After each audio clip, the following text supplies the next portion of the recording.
I don't think we're grasping the severity of the situation. I am sitting here shaking because I just got off of my weekly team call where my boss basically understands that we are all, on the right side of history and said, "How is everyone doing? Because apparently today we are going to destroy a civilization." And I said, "Not so good." And so did everybody else. So, like, everyone feels it, everyone knows. And I think that it is time to truly talk about the solution. Call me a fearmonger, tell me I'm unreasonable, tell me that you have a job to go to so you don't get fired, or bills to pay so you don't lose your home, or mouths to feed. I don't think you understand the severity of the situation and how quickly we could turn it around. If he does this, if he pushes that red button or so much as just, bombs the shit out of all of Iran until nothing is left, even if it's not nuclear, the next move is for the American people to sit at home and do nothing. And I'm not talking about just those of us that, are the worker bees that support the top. I'm talking about everyone except the top. Because what will happen is if no one pays their bills, then no one's collecting the bills either. If no one's going to work, then there's no one to fire. And if no one's going to school, there's no one to teach anyway. So if we just sit and do nothing and take things into our own hands, that is the only way. Because if we rise up in violence, guess what's going to happen? We have seen the way it plays out. The military has already started committing genocide in Iran, no questions asked. The military has already gone and kidnapped the leader of a sovereign nation and his wife and brought them to New York. There is nothing that will stop this military from bombing its own people. Now, she's all speaking from the premise of us going on a national lockdown based off of the gas shortage that we're seeing across the entire globe. But, I don't know if we'll necessarily get to that point. She's speculating based off of this. But based on the actions that we're seeing, this is, I want to say, it's completely off the table. And a lot of Americans are actually preparing for this. But what I will say is, based on the gas prices going up, I do think eventually there will be some kind of national emergency that could be declared amongst this situation, or potentially some mandates to allow a lot more people, or push a lot more companies to, work from home in a lot of situations. Factories may shut down because it may become too expensive to operate. A lot of trucking and all these different, transportation fields may start to reconsider a lot of the routes, right? Like, there are many different layers to this. I do think that is for sure on the table. I this is next level, next, like, worst case scenario that she's talking about in this situation. But I think it's a very important topic that we can, definitely discuss. And it could, for sure, I don't want to downplay it either, because it could happen, because right now in many countries it is potentially happening right now. There are countries like Australia, countries like the Philippines, countries like Thailand, who are basically on gas lockdowns.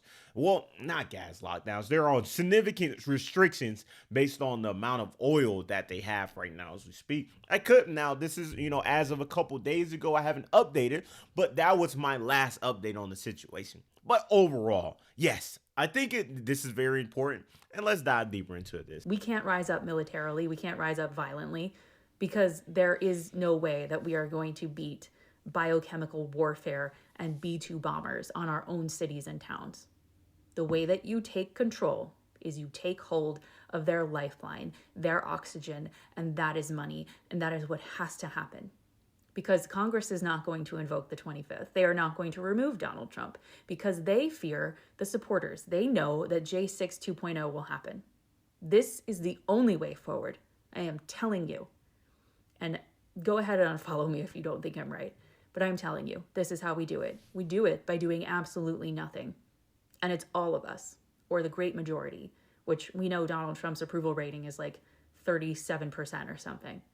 So if everyone but the 37% participated, watch how fast things would turn around. Yeah, and the reality of it is, it could, escalate very, very fast. And I always think about, what is the solution to any of this? I always think about, where do we go from here? I always think about, hey, is this being de-escalated? Is this happening? Or is there actually a deal that is happening, right? Because every day I see a new Truth Social post where Trump is saying, oh, we're doing great. And there's massive wins here. And, it's going to be over tomorrow. But then the next day, there's something massive that's happening overseas. So, every day there's something new. It sucks. Like, it's like the ultimate deception, or an ultimate being deceived at the highest level, right? It sucks.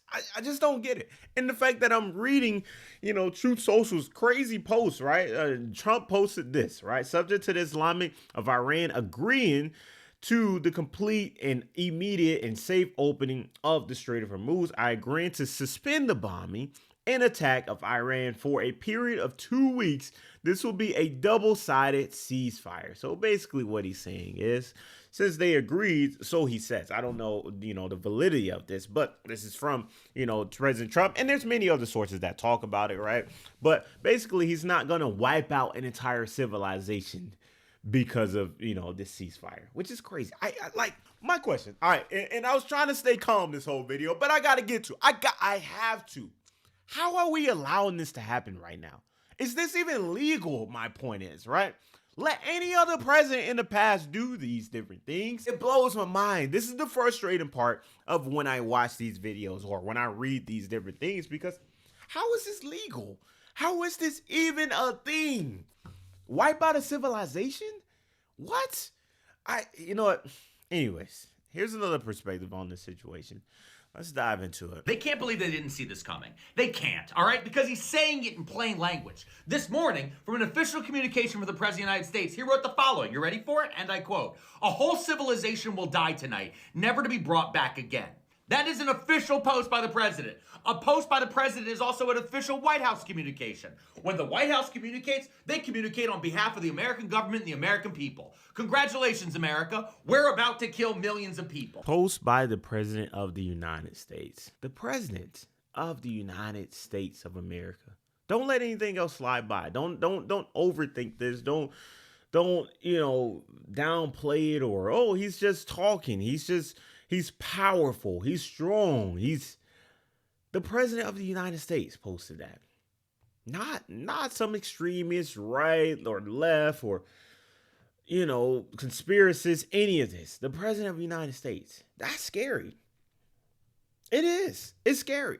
There is no other way to look at this. God, I'm just going to, let's just watch this one, guys. I can't anymore. You can say, who's we? I'm telling you right now, when he posts it like that, he's saying it on our behalf. That is how this works. He's been saying this on our behalf all weekend because the president is a madman, and a lot of people want to pretend. They want to pretend that they don't know what's going on. On Saturday, when many of us were picking out cute little outfits for our kids to wear on Easter Sunday, the president wrote, and I quote, "Time is running out 48 hours before all hell will rain down on them. Glory be to God." Because that is exactly what he's been saying this entire time. And then on Easter Sunday, when we woke up, before we could even have our coffee, the president wrote, and I quote, "You crazy bastards, you'll be living in hell. Just watch. Praise be to Allah." These are real things that the president of the United States is saying repeatedly, over and over and over again. And you know what's happening the entire time? Other random is being thrown out as distractions. I'm not even going to mention all of the other different... Yesterday, on Monday, the president stood next to the Easter Bunny and talked about troop numbers in front of a field full of children. We're in hell. The president is a madman. The United States government is complicit. There are options to remove this man from power or take away his war powers. He isn't the only person in government, but because everyone in government is a coward who refuses to follow through with impeachment or the 25th Amendment or a war powers resolution or something else, all of them are now complicit. Every single one. That's how this goes. If you don't stand up now and say what the president is about to do, what he will do, and what he has done is a crime, then you're complicit. I don't want to hear from anybody after this about anything, because this man is about to kill millions of people. Basically what I just said right before this. Shout out to Pearl Mania. I love it, man. Honestly, and I'm gonna end it on this one, guys. Think about this. You can have a difference of opinion of, the person who's head in charge. And I don't mind disagreeing, right?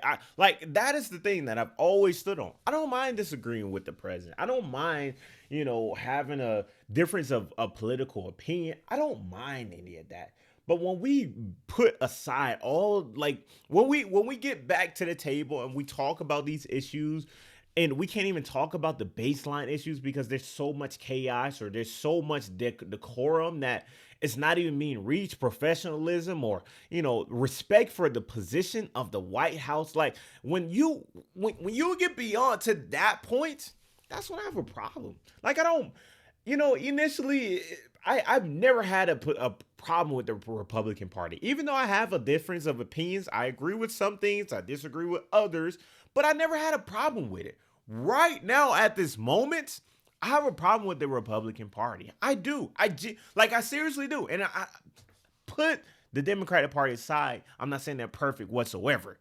But the fact that we are allowing these different things to happen, it does. It puts the country at odds. It makes the safety of the American citizens at odds. It makes the cost of living, the integrity, every single layer of where we are right now. There is no order. There is no order at all.